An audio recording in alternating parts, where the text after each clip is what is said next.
Thanks for visiting Nancy's Classic Bedtime Stories. We're continuing tonight in The Greatest Adventures of Sherlock Holmes by Sir Arthur Conan Doyle, and we're continuing in Chapter 2, The Flower of Utah.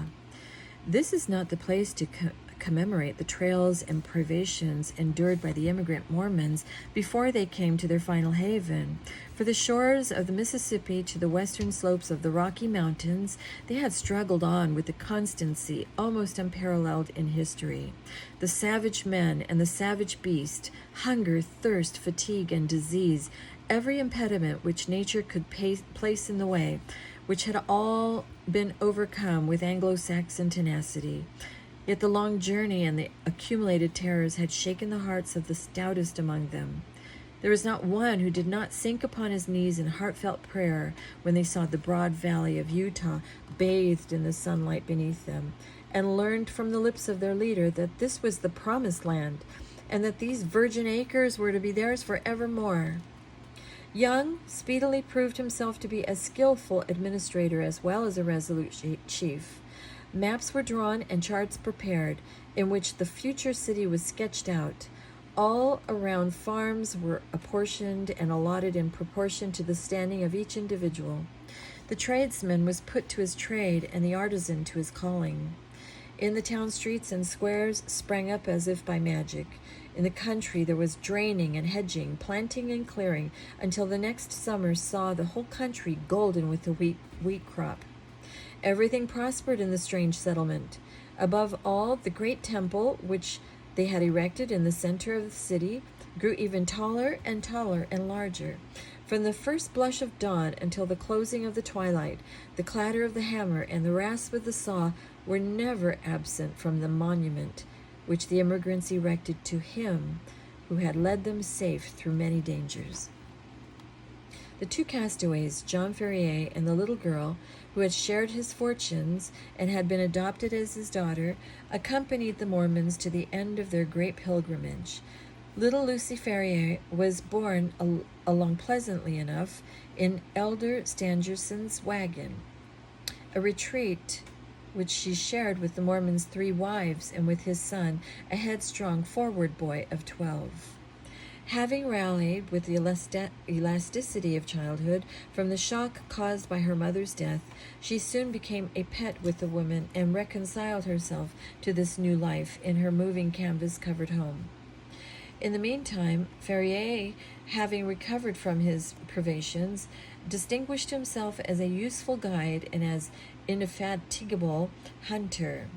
So rapid did he gain the esteem of his new companions that when they reached the end of their wanderings, it was unanimously agreed that he should be provided with as large and as fertile a tract of land as any of the settlers, with the exception of Young himself, and of Stangerson, Kemball, Johnston, and Drebber, who were the 4 principal elders.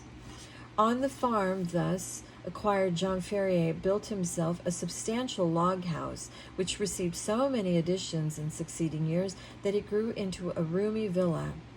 He was a man of a practical turn of mind, keen in his dealings and skillful with his hands. His iron constitution enabled him to work morning and evening at improving and tilling his lands. Hence it came about that his farm and all that belonged to him prospered exceedingly. In 3 years he was better off than his neighbors. In 6 he was well-to-do. In 9 he was rich. And in 12 there were not half a dozen men in the whole of Salt Lake City who could compare with him. From the great inland sea to the distant Wasatch Mountains, there was no name better known than that of John Ferrier. There was one way, and only one, in which he offended the susceptibilities of his co-religionists. No argument or persuasion could ever induce him to set up a female establishment after the manner of his companions. He never gave reasons for this persistent refusal, but contented himself by resolutely and inflexibly adhering to his determination. There were some who accused him of lukewarmness in his adopted religion, and others who put it down to greed of wealth and reluctance to incur expense.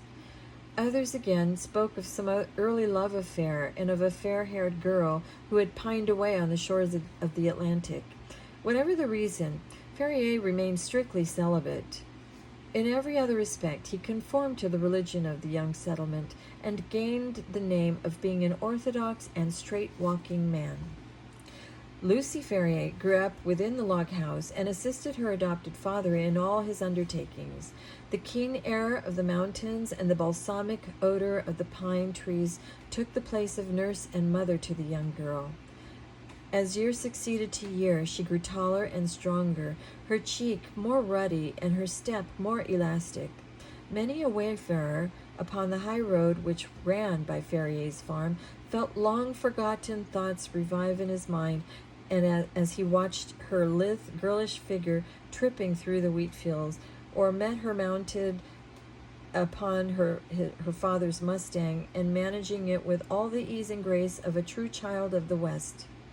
So the bud blossomed into a flower, and the year which saw her father the richest of the farmers left her as fair a specimen of American girlhood as could be found in the whole Pacific slope. It was not the father, however, who first discovered that the child had developed into the woman. It seldom is in such cases. That mysterious change is too subtle and too gradual to be measured by dates. Least of all does the maiden herself know it until the tone of a voice or the touch of a hand sets her heart thrilling within her, and she learns, with a mixture of pride and of fear, that a new day and a larger nature has awakened within her. There are few who cannot recall that day and remember the one little incident which heralded the dawn of a new life. In the case of Lucy Ferrier, the occasion was serious enough in itself, apart from its future influence on her destiny and that of many besides. It was a warm June morning, and the Latter-day Saints were as busy as the bees whose hive they had chosen for their emblem. In the fields and in the streets rose the same hum of human industry. Down the dusty high roads defiled long streams of heavily laden mules, all heading to the west, for the gold fever had broken out in California, and the overland route lay through the city of the elect. There, too, were droves of sheep and bullocks coming in from the outlying pasture lands, and trains of tired immigrants, men and horses equally weary of their interminable journey.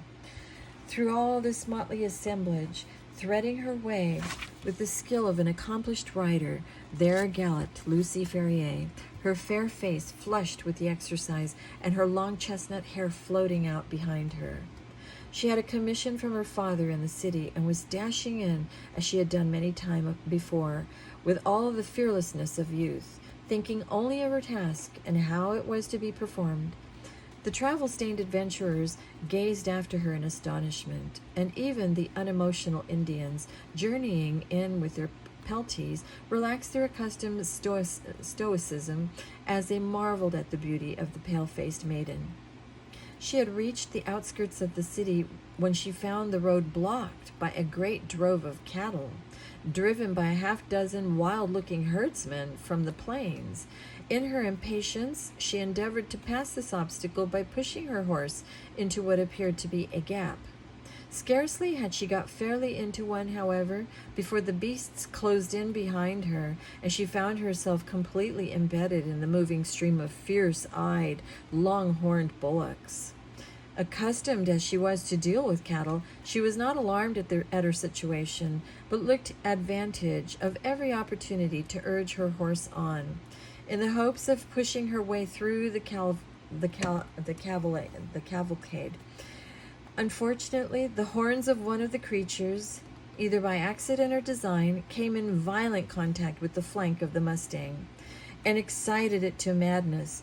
In an instant, it reared up upon its hind legs with a snort of rage, and pranced and tossed in a way that would have unseated any but a skillful rider. The situation was full of peril. Every plunge of the excited horse brought it against the horns again and goaded it to fresh madness. It was all that the girl could do to keep herself in the saddle, yet a slip would mean a terrible death under the hooves of the unwieldy and terrified animals. Unaccustomed to sudden emergencies, her head began to swim and her grip upon the bridle to relax. Choked by the rising cloud of dust and by the steam from the struggling creatures, she might have abandoned her efforts in despair, but for a kindly voice at her elbow which assured her of assistance. At the same moment, a sinewy brown hand caught the frightened horse by the curb, and forcing a way through the drove, soon brought her to the outskirts. "You're not hurt, I hope, miss," said her preserver respectfully. She looked up at the dark, fierce face and laughed saucily. "I'm awfully frightened," she said naively. "Whoever would have thought that Pancho would have been so scared by a lot of cows?" "Thank God you kept your seat," the other said earnestly. He was a tall, savage-looking young fellow, mounted on a powerful roan horse and clad in the rough dress of a hunter, with a long rifle slung over his shoulders. "I guess you are the daughter of John Ferrier," he remarked. "I saw you ride down from his house. When you see him, ask him if he remembers the Jefferson Hopes of St. Louis. If he's the same Ferrier, my father and he were pretty thick." "Hadn't you better come and ask yourself?" she asked demurely. The young fellow seemed pleased at the suggestion, and his dark eyes sparkled with pleasure. "I'll do so," he said. "We've been in the mountains for 2 months, and are not over and above in visiting condition.